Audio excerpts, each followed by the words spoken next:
I'm Billy Collins, magician, entrepreneur, and most important, I'm a dad.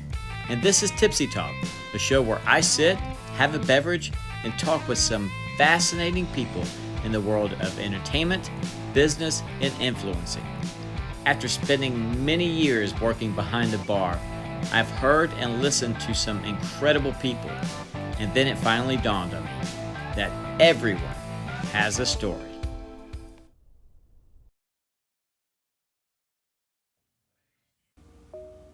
My first guest is the one, the only Brooke Kittrell, owner and operator of Lotus y La Luna, a bohemian-style clothing line.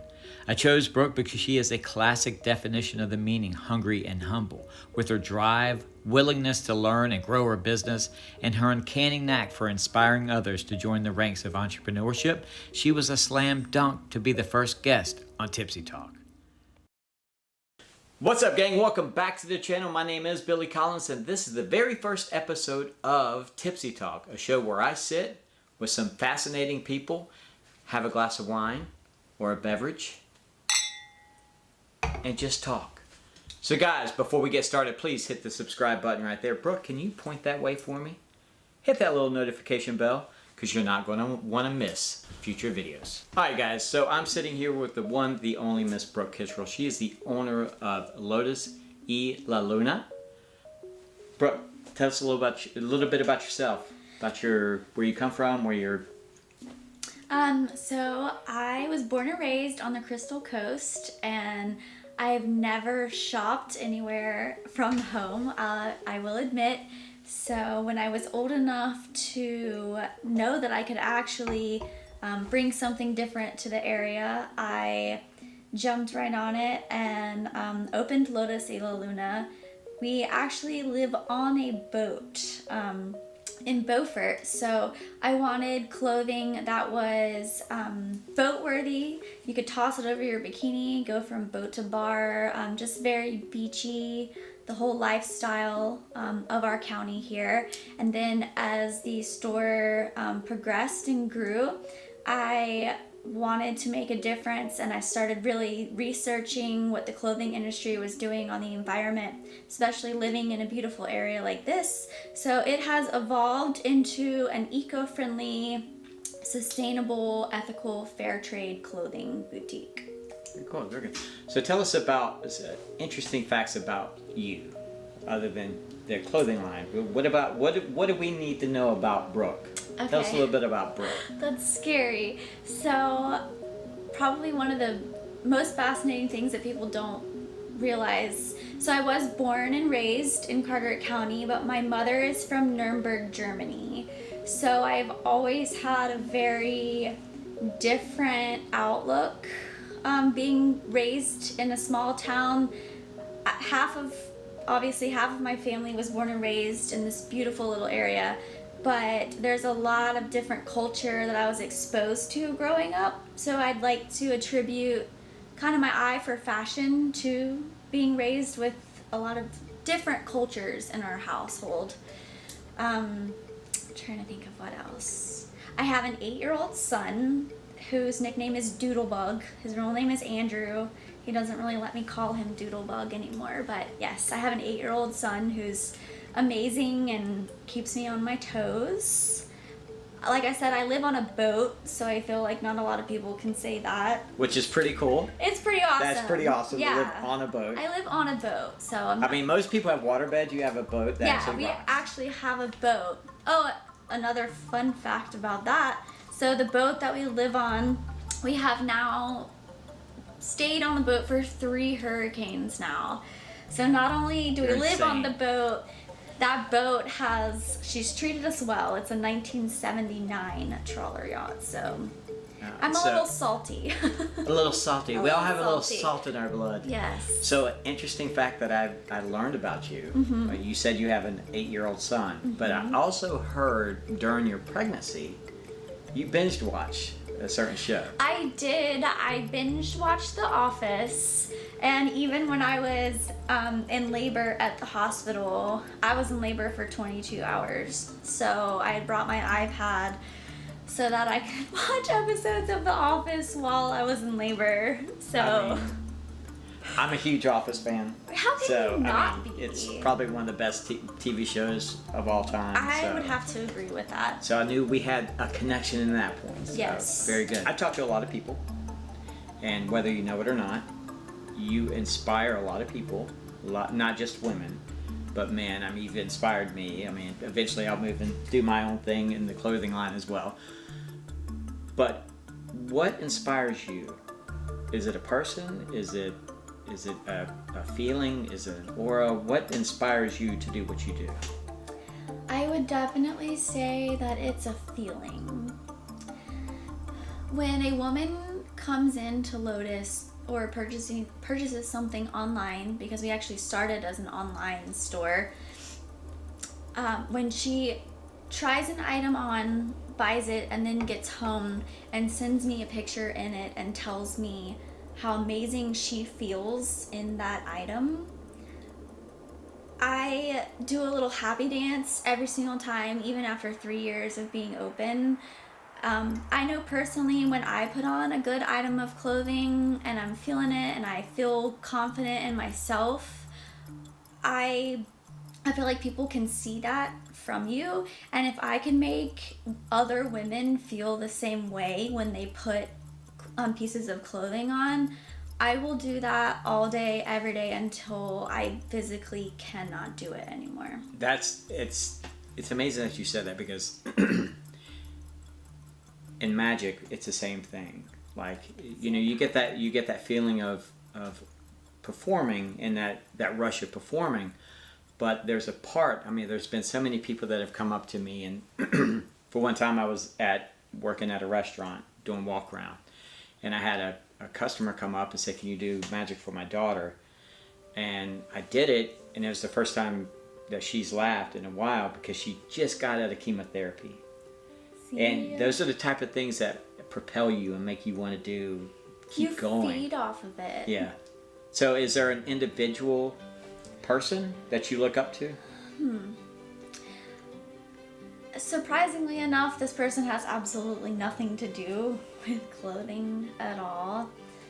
My other half, Preston, my boyfriend, we've been together 4 years now. He actually was the one who talked me into opening Lotus. He makes things happen in such a way that I've never seen anyone just...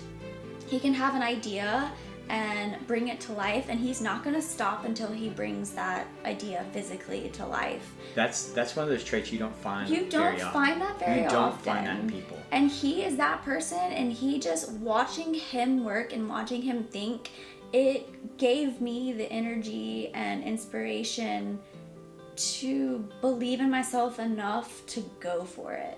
Yeah, and then, you know, inspiration doesn't have to actually come from your line. Yeah.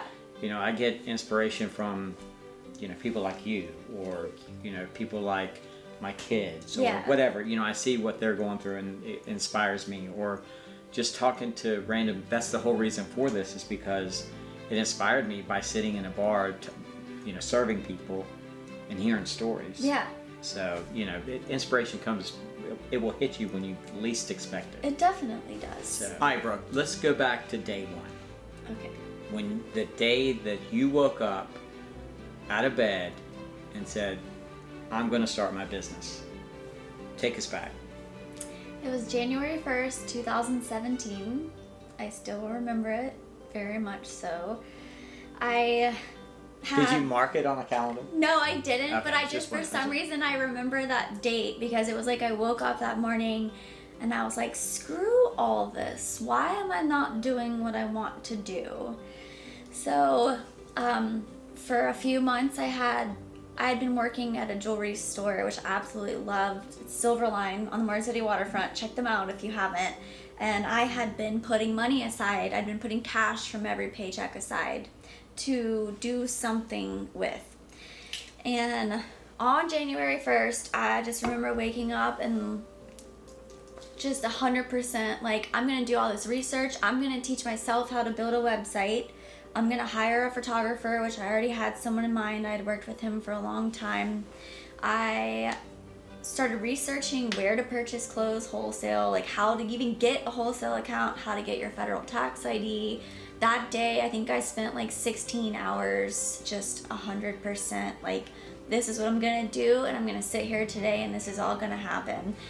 And by the end of that day, I had applied for my federal tax ID, started the website, contacted my photographer, picked out the clothes that I was gonna order for Lotus, and started coming up with the name. And Preston, my boyfriend, had started working on a little logo for it, and I bought the domain name to the website that day. All in one day. All in one day. All in 16 hours. All in 16 hours. It's funny because we were just talking about. We were literally just talking about how many hours in a day. Yeah. And I think you got that to the max. Yeah, and I was not messing around. Like, I had it in my mind that I was gonna do it, and it was gonna happen that day, or it wasn't gonna happen. Did you feel like a rush of being rejuvenated? I did, honestly. When I started out modeling, and then I used to get paid as a stylist to style other stores' photo shoots. So that's how I got my start in all this. And there's something about having an image in your mind and being 100% in charge of the model, the clothing that you pick, the scene, the way that the photos are shot. And I always loved that. I loved putting that together. And the fact that I realized that I was going to be doing that for my own store, I think for like the first 10 Lotus photo shoots, I just cried my eyes out during the photo shoot, just because it was so surreal that it was a photo shoot for my store. Oh, you're talking about joy, tears of joy. Yeah, tears of joy. Like, I cried my eyes out just from the emotions of it being my own store that I was styling a photo shoot for.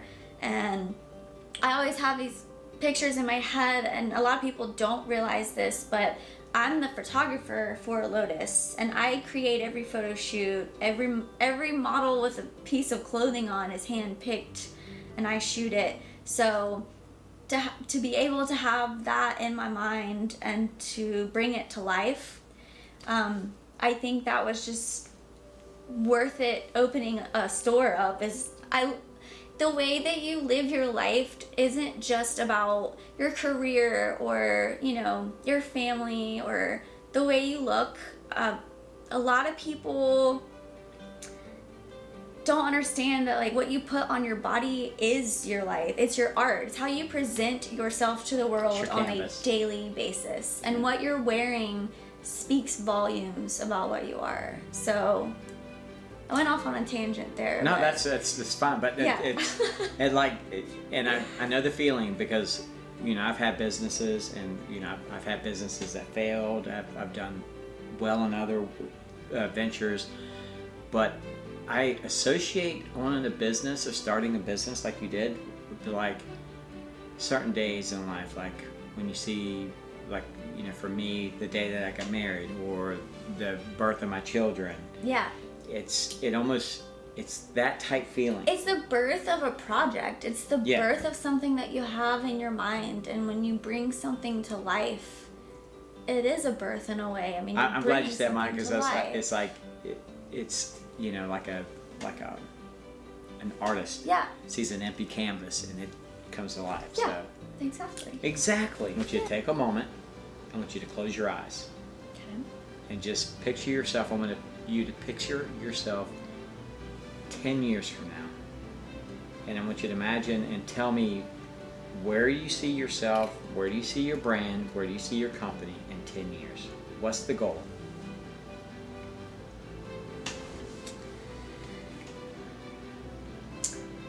In 10 years, ideally, I would like to be making my own designs, and they would all be out of eco-friendly fabrics and materials. I would bring in a team of women that I know who would make them, and it would all be sustainable, just beautiful clothes that are also good for the environment. And I would, like I said, I would ideally like them to be my designs. I've been drawing dresses on the corners of newspapers and napkins since I was 3. So I've always wanted to have... So you want your own patterns Yes. and clothing and Yes, stuff. and I know exactly what I would start with. So ideally in 10 years, I can see myself actually making eco-friendly clothing. I think there's a bad rap with eco-friendly clothing just because it's like crunchy granola. Yeah, I know. And it sucks because if you actually do care, the stuff's either really expensive to buy or it's just really basic stuff. So I work really hard to try to find pieces that are free-spirited and bohemian, but also fair trade and sustainable. But if it were up to me, like, I'd be knocking out some pretty amazing pieces that were eco-friendly. And I'd also really, originally, in my mind, Lotus was gonna be more of a space than anything else. It was gonna be almost like a wellness center. I don't want to call it that, but it was going to be a space for like-minded individuals. The retail was going to be part of it. And I could still see it happening in 10 years. The retail would be a part of the space, but there would also be... The retail would be the vehicle. It would be the vehicle, but there would also be like a yoga studio, a Reiki place, places for like workshops for if you wanted to learn how to do yoga or like make jewelry, or crystal workshops, healthy eating workshops, like the whole lifestyle. I think Lotus is about more than just the clothing, and ideally in 10 years I'd really love to see the whole lifestyle somehow incorporated into it. No, that's Lotus is the brand. Yeah. But good thing about brands is that you can branch Can off. evolve, yeah. You can grow. It's different things. Nike just started with shoes, but now they're making clothes and they're making sunglasses. Brand yeah. So it all starts with that brand. Yeah. So as a person of entrepreneurship in branding your product, are you looking to make other brands off Lotus? We've definitely already talked about that. I even today was looking at like baby and toddler clothing. I have so many women that come in and love the Lotus stuff and the style. They'd love to see baby clothes. Men, 5 times a day I have men ask me if I'll ever do a Lotus men's line, and I'd really like to do the Lotus men's. It would be a different brand, obviously. Even in the last year, so the products that I've gotten have already started growing as far as the Lotus brand. I mean, we have more handmade, ethical, and sustainable pieces than ever. So I would really like it to be like a collective thing, not just the clothes, but any type of like pieces of jewelry, bags, artwork, the whole like encompassing just the vibe of it. I can definitely see Lotus branching off into different like home goods, the whole as long as it's eco-friendly and it's with the Lotus brand, I would love to branch out into different areas. And I think home goods, spoiler alert, I think home goods is gonna be whatever the first name like drop branch out. Name drop. It's gonna be like the first branching off that we're starting. That's cool. Yeah. All right, Brooke.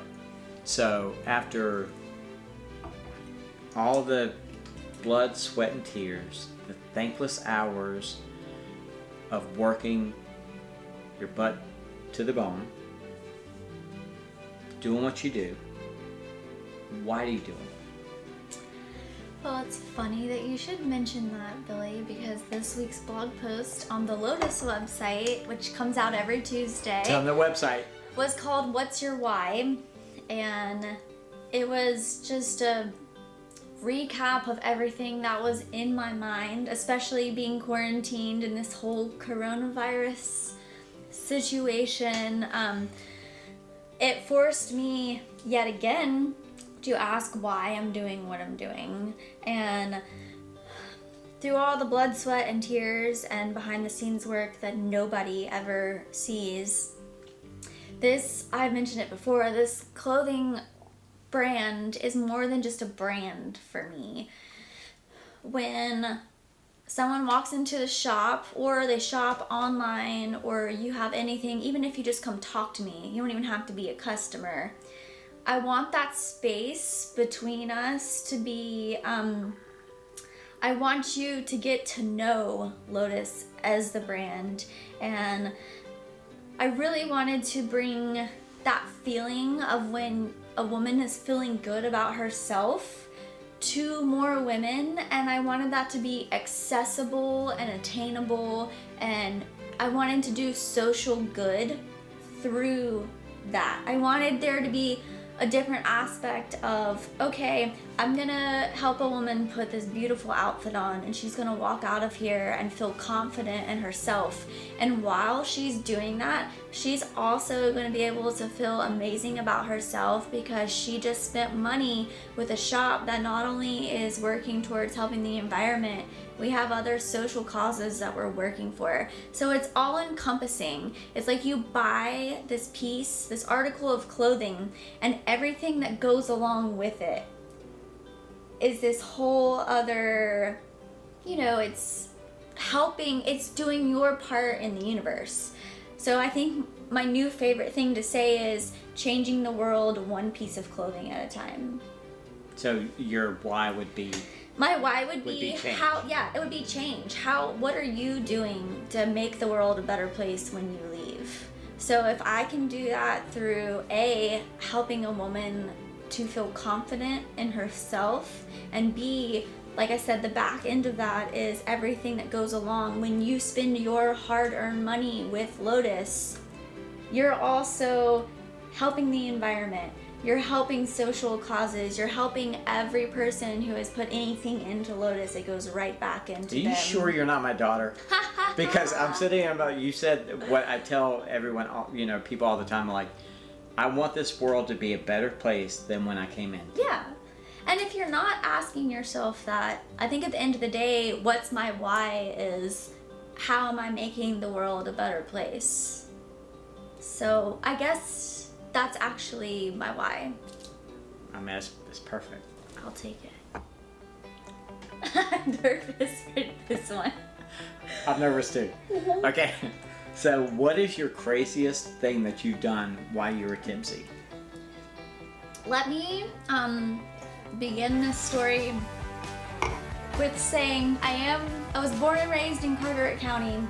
And if you're a female born and raised in Carteret County, you're born with a certain level of crazy, and you either learn how to channel it or you let it consume you. So there's always that little back burner crazy. Especially when you turn up. Yeah, when you're turned, there's no coming back from it. I've done a lot of crazy stuff while tipsy, but I have to say probably the funniest and most just random, off the wall. I got in, I wouldn't say illegal, it wasn't really like an argument. It was more like a tit for tat with a police officer while a group of my friends and I were... Always the law involved. Always the law involved. We were in Raleigh, it was when I lived in Raleigh, and we had the cops called on us. I won't get into why, but another little fun fact about me, my original major at UNCW was criminology. So I was a criminology major. I was in a bunch of criminal justice classes. I wanted to be an FBI profiler, which I still am obsessed with. I love it. I love anything dealing with sociology and psychology and the criminal aspect. So in my mind, I was thinking, hell, I know all about this. I know about criminology and the criminal justice system. I will talk our way out of this. So there's 10 cops involved. We're in Raleigh, and this is all Carteret County girls, mind you.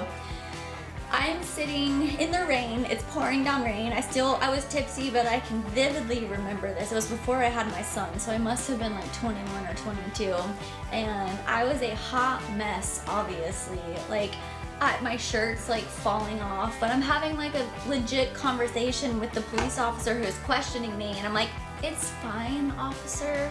I don't know if you know this or not, but I am a criminology major and nothing criminal is going on here. Like, the whole conversation was just me pretty much trying to use legal jargon to get us out of the arrest situation, and all of my friends were just behind me. Like, they had interviewed all of us separately with the different cops, and I just remember, like, we didn't get arrested, so I feel like it was a win-win for everyone involved.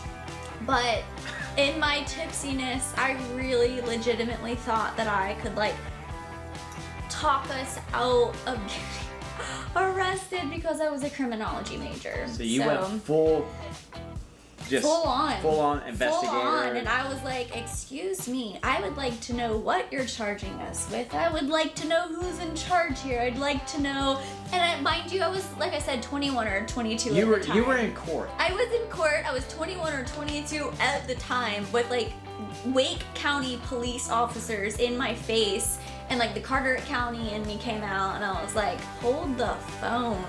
Like, I'm gonna need to know all, and it was just so, I still, like, we still talk about it. It's still just so funny to this day, because I thought, like, in that moment, like, I knew what I was doing because I was a criminology major, and I was gonna get us out of that situation. You had it. And I did. You had it. Like I said, we did not get arrested, so I'd like to thank UNCW for the Thank you, criminology program. Thank you. Even though I didn't, obviously, I transferred into fashion at a different school, but whatever, who's counting? Who's counting? Who's counting? Anyway, Brooke, looks like you're tipsy. Brooke, tell the people out there how they can get in touch with you. Tell me your website. There are numerous ways you can reach me. The website is Lotus y, so in Spanish. Let me explain that really fast. Go since right we're ahead. here. Go right ahead. So the website, the store name is called Lotus y La Luna. So in Spanish, that's Lotus, Y-L-A, and then Luna, L-U-N-A, and that's Lotus and the Moon in Spanish. So the website is lotusylaluna.com. You can find me on Instagram at Lotus y La Luna. You can find me on Facebook at Shop Lotus y La Luna, and our email is lotusylaluna@yahoo.com. Also, you can email me directly through the website. So any way you'd like to get in touch with me or shop, you can also shop directly from the Instagram. You just tap the photo, and everything in the photo magically appears with all the product descriptions and the link.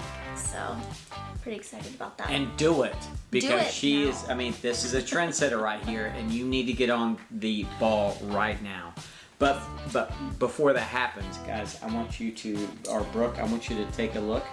This is your very own Tipsy Talk shirt right here. Wear it with pride, because you're the very first interview for Tipsy Talk. I am honored, and I will wear this. Look, this is the thing. This is like a whole Lotus thing. Like, the Lotus girl wears a t-shirt with like, just, you know, like a super cute skirt, and that's kind of our deal. So I'm pretty excited to be able to wear this. So guys, thank you so much for watching. Please hit the subscribe button. Don't forget to hit that notification bell. And while you're at it, go ahead and give me a big thumbs up. And if you don't like the video, what the hell? Give me a thumbs up anyway. It gets me, it helps me out. It's also going to help Brooke out. And don't forget to subscribe or go to her website. Buy some stuff. She's a hard-ass worker, okay? Guys, we'll see you on the next video.